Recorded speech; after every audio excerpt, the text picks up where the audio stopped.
Welcome to Let's Talk UCA, the podcast where we connect, collaborate, and communicate with chiropractors from around the globe. I'm Holly, and in this episode, I'm joined by Molly Renkin-Holloway as we speak to Sonya Floreani. Sonya shares her journey into chiropractic, her passion for the profession, and the founding of the UCA. We explore the importance of community, mentorship, and delivering a united message in chiropractic care, as well as the shift towards a nervous system-focused approach. Sonya also reflects on the future of the profession and the legacy practitioners hope to leave behind. All right. Hello, everybody, and thank you for joining us for this podcast. This was quite a spontaneous podcast that we've decided to do because Sonya has flown in from Australia all the way to the UK just for our Founders Weekend as we celebrate 25 years of the UCA. A super special guest. And we thought, why not? She's jet lagged, I know, and she's only here for a weekend, but let's throw her in the deep end and do a podcast as well. Why not? While we're here. Sounds good to me. Yeah, so we're going to be interviewing Sonya today. We have got questions from our board members. We've got questions from Molly and myself. We've got questions from some of our other podcast team and other members of the UCA. So it's going to be a mix of questions that we'll be covering today. And yeah, let's dive right in. Molly, do you want to do a quick introduction for yourself for our listeners? Yeah. So my name's Molly. I'm a recent graduate from Barcelona College of Chiropractic. And I'm the daughter of Anne Renkin, who was a part of the board, and also Steve Holloway, who was a part of the founding of the UCA. So this is a very full circle moment. I'm finally graduated and I'm having my own input with the association. So that's me. Amazing. And Sonya, who are you? Introduce yourself to anyone who might be listening who hasn't heard your name before. Okay. I've been a chiropractor now for 33 years. Graduated from Phillips Institute of Technology with Anne and with quite a few other Aussie chiros that we've got over here in the UK. I'm a Floreani. We've got quite a big, I think there are 23 chiropractors in my family at the moment. And graduated from Pitt. I came over and worked over here for 10 years. And then that was when there was a bunch of us, small group that sort of got together and talked about setting up the UCA or setting up an association. And yeah, I love chiropractic. I'm a lot involved. My daughter went to BCC and 3 of my nephews. And then she went to ACC over in Australia as well. And I've got my son, he's in first year at ACC at the moment. So yeah, I love chiropractic, big chiropractic family, love going to seminars and just hanging out with my tribe, really.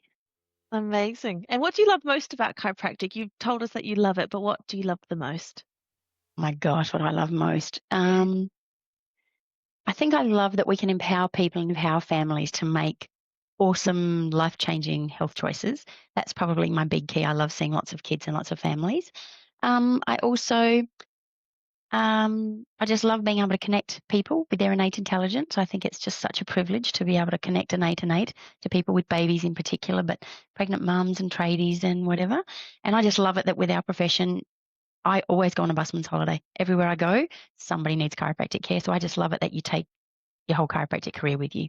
So I adjust, the chef who's, when I go skiing, there's someone with a torticollis or there's someone who hurts themselves, or you always go on a bus driver's holiday. You're the bus driver. You get to do chiropractic everywhere you go. And I love it. I get free cakes, free ski lessons, all sorts of things, just because, we have such a gift. And I feel really privileged to still be able to do what I do. I still love what I do after so many years in practice. So, yeah, love it. Amazing. And when did it begin for you? So what made you decide to be, you said you're one of 23, is that right? One of 23 chiropractors. When did you decide for yourself that, okay, this is what I want to do? Well, I was the first in my family, chiropractors. Yeah. So I wanted to do medicine, to be honest. And then when I finished my year 12, my final year at high school, I didn't get high enough marks, like your GCSEs, I think they are here as an ATAR score in Australia. My marks weren't high enough to get into medicine. So I thought, well, I'll go back and sit it again, and had to sit with my brother. He was a year below me. And I thought, I better just make sure this is what I want to do. So I spent a bit of time with a physio, with a naturopath, with a medical doctor, and I was about 10 minutes with a chiropractor and went, this is it. This is my job. This is my vibe. This is just because you could not just work out what the problem was, you could actually do something about it. So then I was little Alice Springs country hick. That's kind of near Ayers Rock, right in the centre of Australia, and I had to move to the big smoke to Melbourne.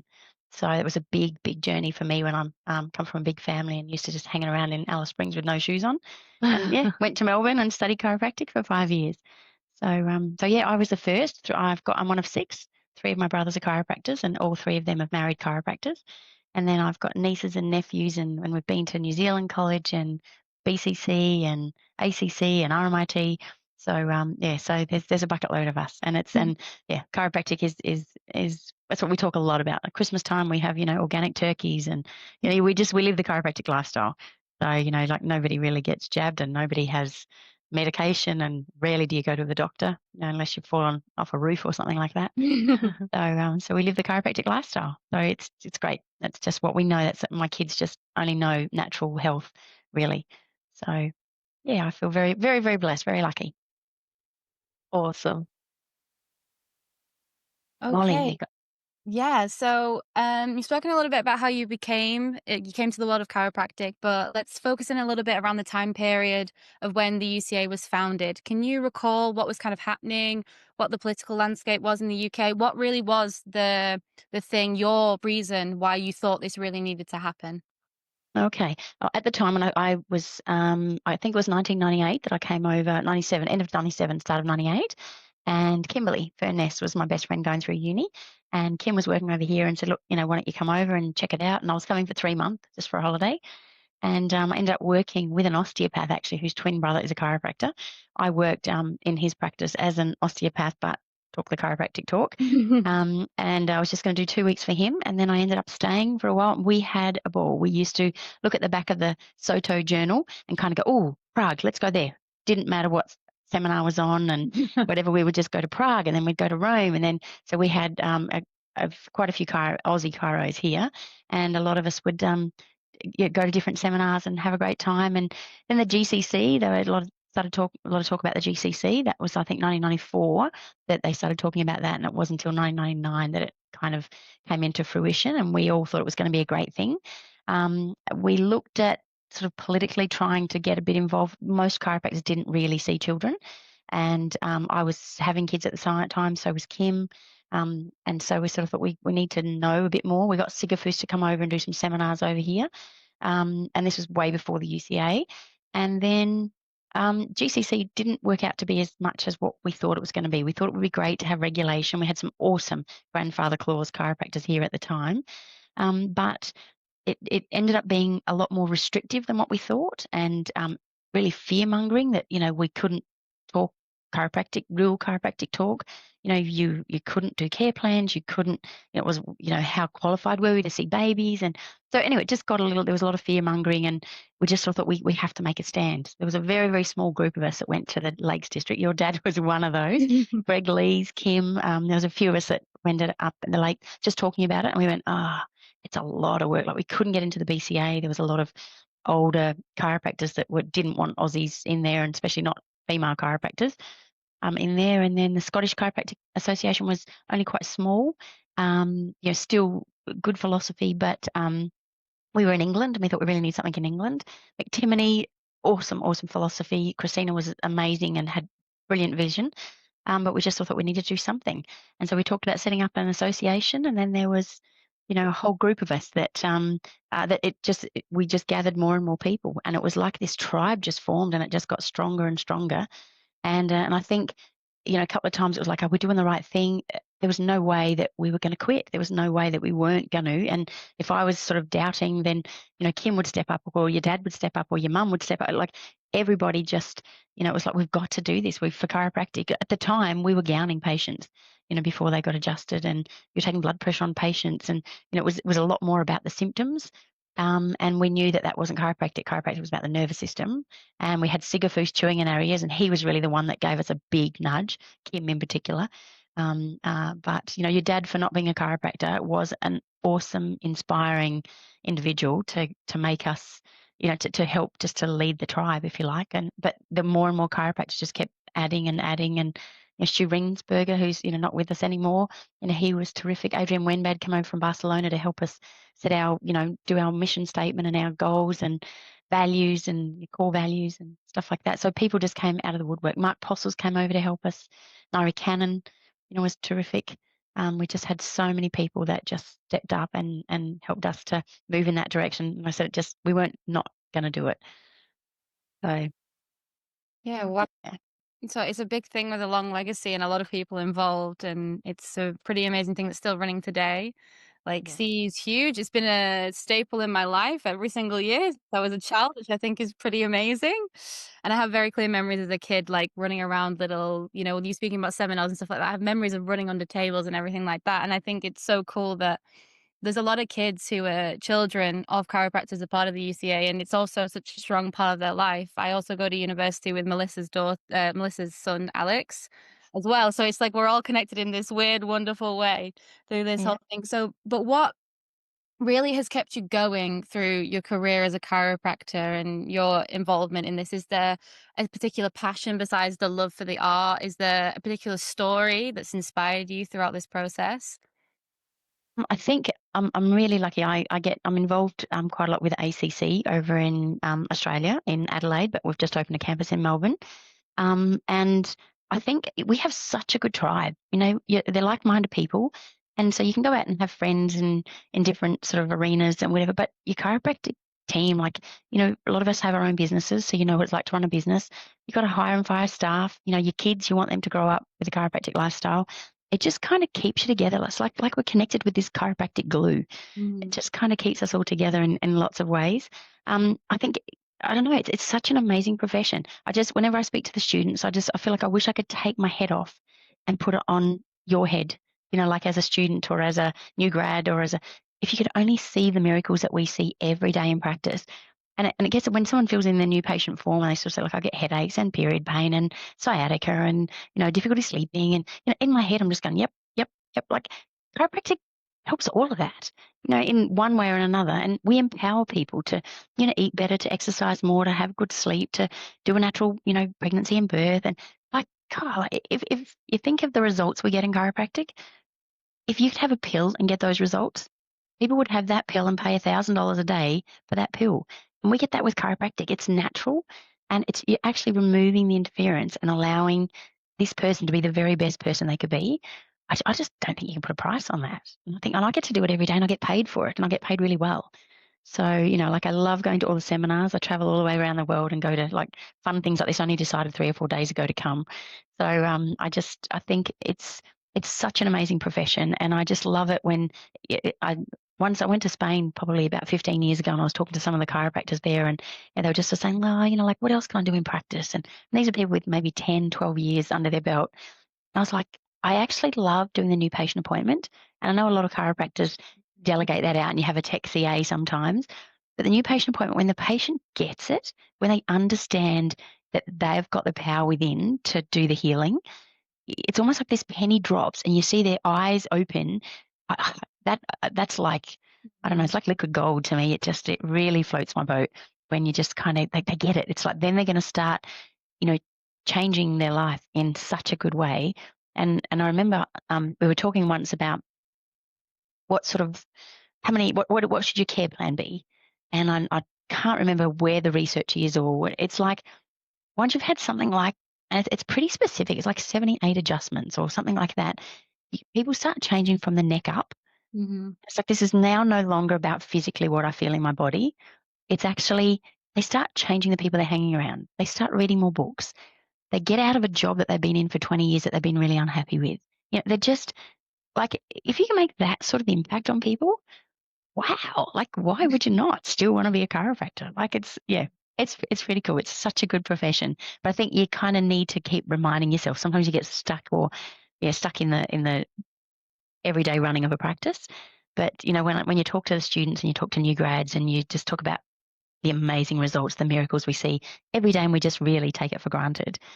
So I think you kind of need to go and talk just to remind yourself, this is what I do. It's just, it's pretty exciting. We've got a bit on having a lasting impact or a legacy in chiropractic. And I think when I think about that, I was listening to Steve Franson speak just a couple of days ago, and he said one of their, I think it's their values in their practice, is that they want people to know that families that come into their chiropractic offices are are happier and healthier than those that don't. And I would love, as a legacy, if the general public just knew that if your family gets chiropractic care, they're happier and healthier. I would love that was just like a known fact. I just sort of think that would be exciting. And then the other thing, if we had a united message in chiropractic, like if lifetime wellness or lifetime chiropractic care was what all chiropractors spoke about, like that would be a pretty awesome legacy. If we could kind of just get chiropractors on board, doesn't matter what technique you use, what scheduling you do, but it kind of makes sense that you would have chiropractic care for your whole life. And, newborn babies and, young kids and elderly people, like everybody should get chiropractic care. The tradies, they work better, they survive longer at their job if they get adjusted. I think that sort of stuff. I think the big thing for me is, I was speaking to Mark Postles not that long ago, and he just sort of said he doesn't think chiropractic is as good as when he started. And I just feel like I want to leave chiropractic better than how I found it. And so the same thing, it's like, how would we make chiropractic better? And so that's one thing that I think I would really like to, I don't know, make it better than what it was when I started. And it was pretty good when I started. We had a bit of work to do, and we've got a bit of work to do now. But I think if we could get back to it being a nervous system focused thing, I would like us chiropractic not to be about symptoms. If chiropractic was about, adapting to whatever stresses you have in your life and just really nervous system focused, that'd be massive legacy. How we do that, I have no idea, but So there's been a lot of talk recently, especially in my generation that are learning stuff at university, about how we integrate kind of with the medical system that's already there. And you've kind of explained a little bit of a vision of the future about how nervous system based, lifetime based, all of those things. How do you think that could be integrated with other medical professions? And where do you think that fits? And how can we communicate that with people? I actually don't think we're not even in their realm. Like we're talking, like we don't even, you do talk prevention, but it's much more about lifestyle. It's life-giving. Medicine is sick care. We're well care. So I don't even know that we don't even sit in the same paradigm really. So I think we need to create our own paradigm. There's lots of people now that are looking for something different. They don't want to go to the doctor and get the medicine, the medication, the whatever for whatever ails them. People are now much more educated and they're looking for answers. We've got the answers. We've got the gold. So I don't know what we tend to in chiropractic. I think, think we're the poor cousins. And we're not. Like, we hold everything. You talk to most medical doctors. I've got one of my cousins is an ENT surgeon, and he's not happy in practice. It's like he's very limited with what he can do. We just allow the body to heal itself. So that's why we get amazing results in so many things. So I would like to see us actually move away from trying to be in that paradigm and have our own paradigm. That would make a lot more sense to me. Well, that's music to my ears. That's a conversation I seem to be having on repeat. Like, why would anybody like them? They're so unhappy. I'm showing my biases here a bit too much. No, not at all. And then you spoke a little bit when we were speaking about chiropractic in general, about barriers and things like that. So can you think back to any major barriers that you recall in regards to the founding of the UCA that may have been tricky for you guys to navigate? Was there anything in particular that was just like, oh, we just have to get through that thing, besides the fact you had the GCC going on and everything there? Yeah, I think the GCC was probably the biggest one. There were lots of little things. Realistically, when you think of, we were all chiropractors pretty much, and your dad, was practice manager and CA. He was always there. We didn't really know what we were doing to start with, and we just had enough of us that were willing to look into it and go the extra mile. And so everybody, we made it up. We fake it till you make it. That's exactly what we did. Just while we were trying to learn what to do and the best way to do it and the ways to go about things. If someone like Melissa, even when Melissa came on board as well, like she was just amazing. She just was like a bull terrier where you just keep pushing and pushing and pushing. CE, there was people not turn up, or people that, were going to be there that weren't there. And like it just, we just somehow made it work. So I think there wasn't anything that was going to stop it, because there was too many people that was too passionate. And it was really all for the better of chiropractic. And we didn't know what it was going to be like, and we didn't know what having the GCC was going to be like. But when you started to feel that belt tighten and they started to restrict us a bit more, it almost gave us more gusto to go, okay, we've got to get this happening. We've got to get it moving. And like I had a little one, so I grabbed coattails of anybody who was in front of me. And I think there was just more and more of a tribe. None of us really knew what to do. There was a couple of pretty amazing leaders in the group. And then more and more people just added and kept joining. And then we ended up with more and more founders that then really pushed it. Christoph was amazing. He was there. He was only a really young grad, Christoph there.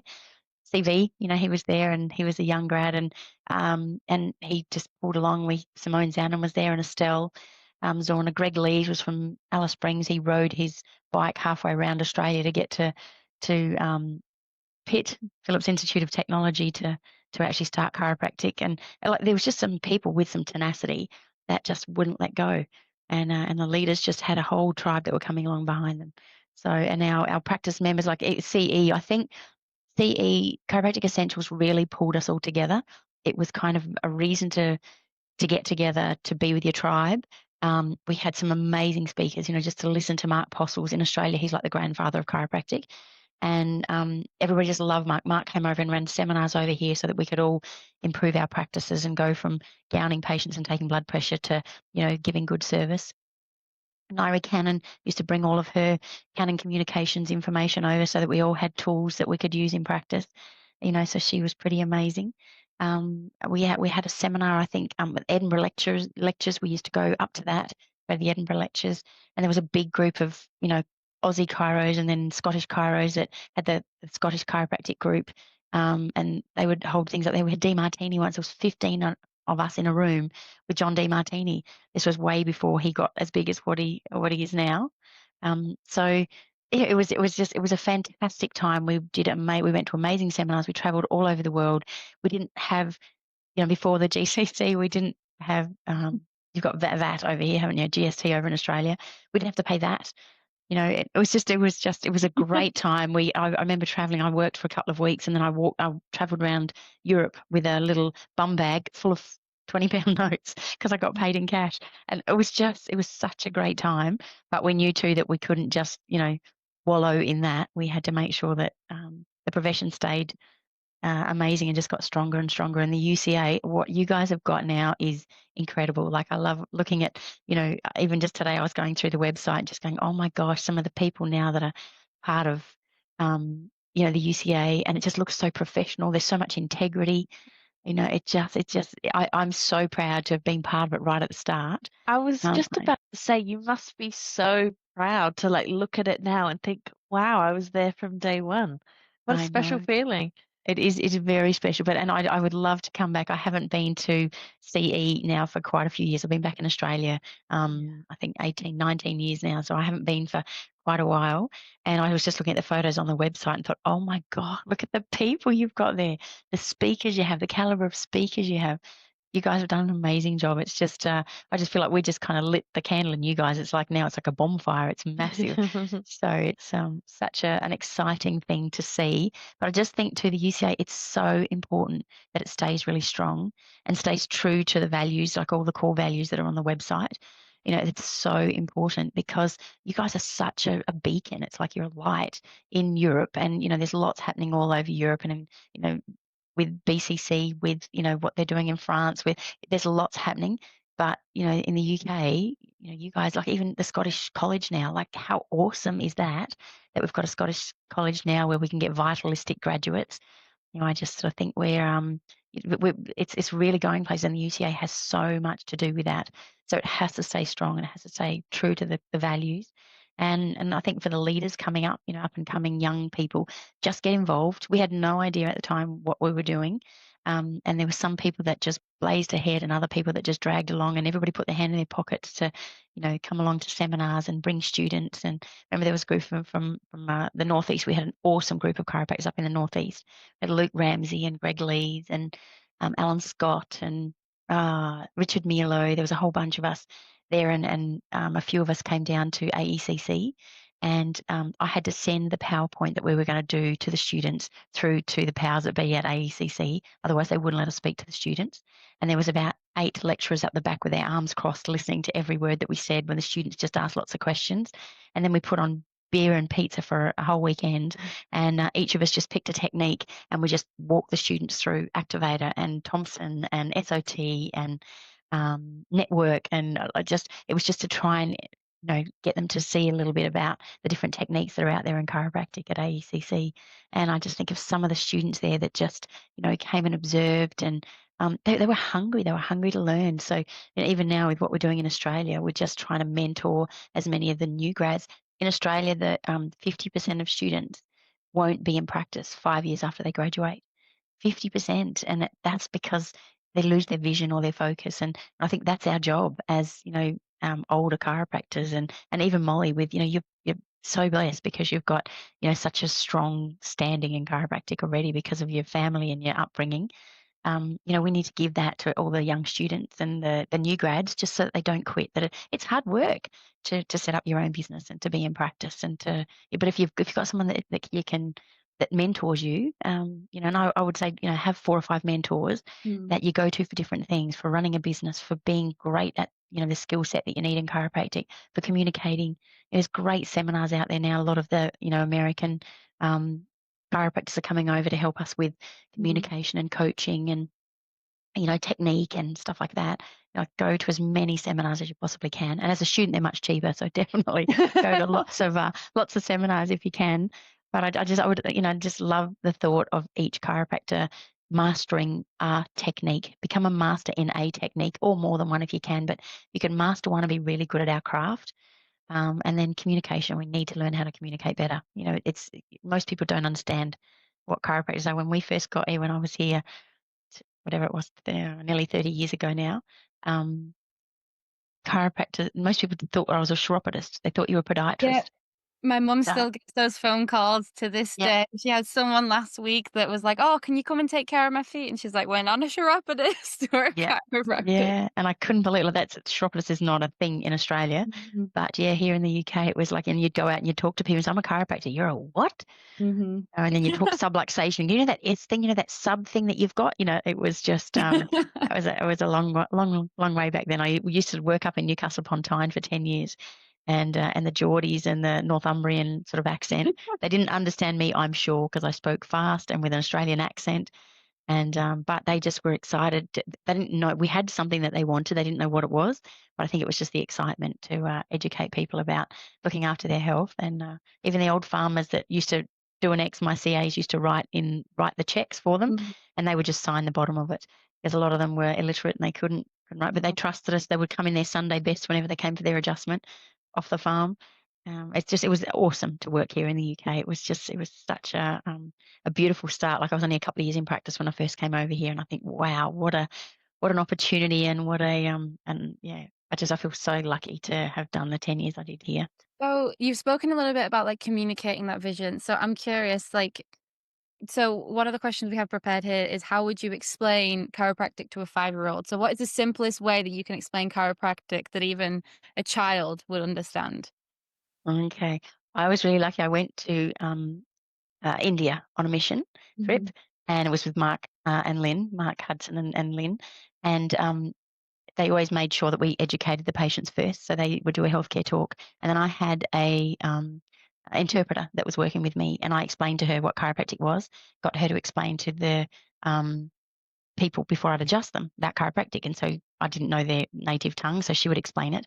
And after a while, she would just explain really quickly. And I said to her, "Are you explaining what we're doing?" She said, "Yeah." So what are you telling them? And she said, "The message goes from the brain. There's a hole here. What the doctor's going to do is open the hole so God can fix your body." I was like, oh my God, what an amazing way to explain chiropractic. God's going to heal you. We just got to remove the interference. It wasn't about neck pain, back pain, headaches, migraines. Let God do the healing. So I think that's pretty simple. So same sort of thing, I suppose, with a child. It was just, let's just open this up, and then the light's going to turn on. So you're going to see better and feel better and digest better and sleep better. My brother Sam's got 5 kids. He's a chiropractor, and so is his wife Gab. They run the Innate Summit over in Australia, and he says to his kids when they get adjusted, they go, "I'm stronger and I'm smarter and I see further." Like, the kids have got this little dance that they do, that when they get adjusted, all this stuff that improves. And I think that's pretty simply chiropractic. That's exactly what we do. I love that. That's great. That's really, really good. I love that. And especially because it's someone who's not communicating in their language. So they've just made it as simple as possible and they've got it. Even they've Yeah, got it. yeah, absolutely. True, true. Over the years, Sonia, obviously there's been so much to be proud of and, so much has been achieved, but have there ever been times throughout your chiropractic journey where you thought, I want to give up? Has that ever occurred? And if so, how did you kind of get through those times? I think that probably I don't know that I'd ever give up because I think I would love to, like going on a mission trip. I would love to do that in Australia and even in the UK. Could you imagine if we could set something up where, I don't know, people could get a gold coin donation and they could get chiropractic care? You remember like Sigafus and Reggie Gold, just talking about clearing the prisons and BJ Palmer clearing the prisons. If we could adjust people, and my brother Joe went over and did a trip with Stu Bittman, and he went into some prisons, and he said it was the scariest thing he's ever done. But Stu through Sigafus were just like, but imagine if we can change their mindset, if we can get them thinking differently, then maybe they wouldn't end up in the prisons or they would leave the prisons because they would be thinking differently because they were more connected. I think whenever I feel like that, I've got a drawer full of cards that I get from patients at Christmas time and whatever, and I go back and I look through those, and it's a drawer. Like I kind of thought, well, I should actually, put it all together and put a folder and whatever. And when I left the UK, my CAs put together a folder of them and my patients, and they took a photo and they cut an arm and a leg and a head off, and they put like on a page they had the patient all disjointed, and then on the back page it was the patient all put together, and they're basically like, Sonia, this is the impact you've had on people. And that book and my cards and thinking about the patients that I see every day, I think that brings it back to being real. And sometimes I used to ring my mum, sometimes go, oh, this is really hard running a business and I've got to do staff training and I've got to fire the cleaner and hire a CA and whatever. And she'd say, that's okay, Sonia, you come back and just work in the bank. And I was like, I don't want to work in the bank. I want to be a chiropractor. But I just, she would just challenge me, I suppose, a little bit just on, yeah. And my dad was an accountant. He was in politics. And sometimes he's often at my house, he's writing a book and he's often at my house when I come in for lunch. And he'll go, tell me what happened today? And I go, I had this little baby and she's 3 weeks prem and she won't suck because she's premature. And so, like I did some adjusting, did some internal cranial work and I just asked the mum to try latching the baby on and the baby just latched on straight away. My dad often just says to me, I never got that when I was in business. I never ever had somebody that grateful and the miracles that you see. He said, you get that every day in practice. Like, wow. I'm pretty lucky, I think. That's my job. So I think whenever I feel like I want to quit, I can ring so many of my colleagues or just go to a seminar. I make it like we have a saying sort of with our students in Australia, 4 seminars a year. You've got to dip in 4 times a year at least.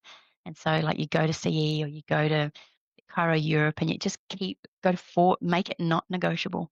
4 times a year, you've got to dip in with your tribe.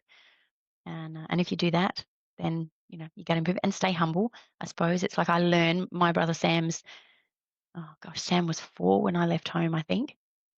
I have learned so much from Sam and I've got a lot more years in practice than he does, but he's just done things very differently to me.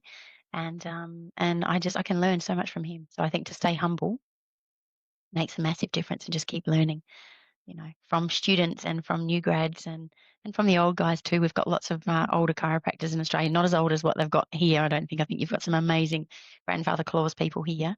But, when you think of Kevin Proudman, you spent some time with him. Can you imagine the pearls and the gold that he's got? I was lucky enough. Paul Pringle was the first chiropractor that I worked with when I was doing my placement. And he was in Alice Springs. So I went back and worked with Paul Pringle as part of my placement when I first graduated. And he passed away last year now, I think. And he was in Ireland for quite a while and an American chiropractor and Canadian, I think.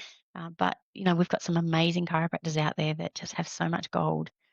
So I think doing that just keeps you going, keeps you motivated. I'd much rather do that than go work in the bank or for sure. That's true. Did you want to know who my people I'd take out for dinner? Who I'd go for dinner with? Yeah. Yes, So please. these are 5 people, dead or alive, you would have dinner with. Dead or alive. So I thought about that and I think Reggie Gold would be one for sure. He was like just educated people and excited. He had so much passion for chiropractic. And I think I would love to be Reggie Gold. I would love to be, someone that could empower people and excite people about chiropractic and just speak with such conviction. He was amazing. So Reggie Gold definitely would be, he's probably one of my first, I think I would pick. Simon Sinek would be another one. I just love his mind, the questions he asks, and I just love the way that he thinks. So Simon Sinek would be another one. My nonna would have been 108 at the moment, and she passed away when she was 98. And I would love to, I probably don't even think I would need to talk to her. I just need to sit next to her. I used to massage her hands. She had really bad rheumatoid arthritis in her hands. I used to massage her hands and gently just mobilize her neck. And she would, whenever I'd see her, she'd put her hand out like this and she would just go like this, like, just come here, Sonya. And just so did very, very gentle chiropractic care, like gone steady in the chair, very gentle stuff with her. But I think I would love to have some time with her as well. And then probably my fourth person would be Jesus. And I think the reason I say that is because I would love to know what I could do to make a difference in the world, but also to chiropractically, what could we do to make a difference in the world? Is it that we just need to reconnect people, or do we need to empower people? What as a chiropractor, we educate first and then adjust, according to BJ. So, if we've got to educate people first about how amazing their body is, how they're living in a temple, look after your temple that you live in. I just sort of think like, if we could do something more with chiropractic, what do we do? How do we do it to make the world a better place? Amazing. And I think there's one more. Have you listed the four? Or That was five? 4. I thought I That's was number 5. I listed 4. Now you get one more special Oh guest. my gosh, one more special guest. Oh, God, you put me on the spot. Who else would I love to? Ooh. Don't know. I'm going to have to come back to you on that one. That's okay. Who are you having dinner with this evening? I know you're going out for dinner. Who have you got? I'm lucky. I'm going out with Melissa. I can't wait to spend time with Melissa. I knew Melissa way back when we were at uni. So she was part of our tribe with Wayne way back then. Because Wayne Whittingham was in my year. And so I've known Melissa for a long, long time. So I've got Melissa all to myself with the kids and Rob obviously as well for the next couple of days. So Melissa and Veronica Hope. So I sent her a message today and went, what are you doing? What's happening? And we're going out for dinner. So we're just going to go, I can't imagine I'm going to fall asleep at all, even though I'm a bit jet lagged. Only arrived early this morning. To have some time with some of my favorite people will be awesome. And then we've got the founders meeting tomorrow. So I can't wait to see some people I haven't seen for probably 20, 25 years. Still worked with me for a while, and I worked with Christoph with Kimberly. So both of those, I've sent them both a message and they're coming. So I'm looking forward to seeing them. And I haven't seen her and Steve for a long, long time. Neil and Rosemary, can't wait to see them. So what a reunion it will be. I can't wait. It's going to be watch it awesome. all.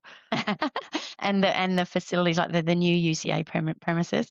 Oh, just so proud. Who would have thought that little tiny group that we had to start with, that started with the UCA, and even nutting over what we were going to call it. You should see the names. We had lists and lists of names of I all want the. to know, what were the potential names going to be? Gosh, I don't know. I'll have to come back to you on that one. Okay, But we okay. had pages and pages, even fighting over not fighting over the core values. We had, I don't know, I think we had like 50 core values, and we had to narrow them right down to what the core values were.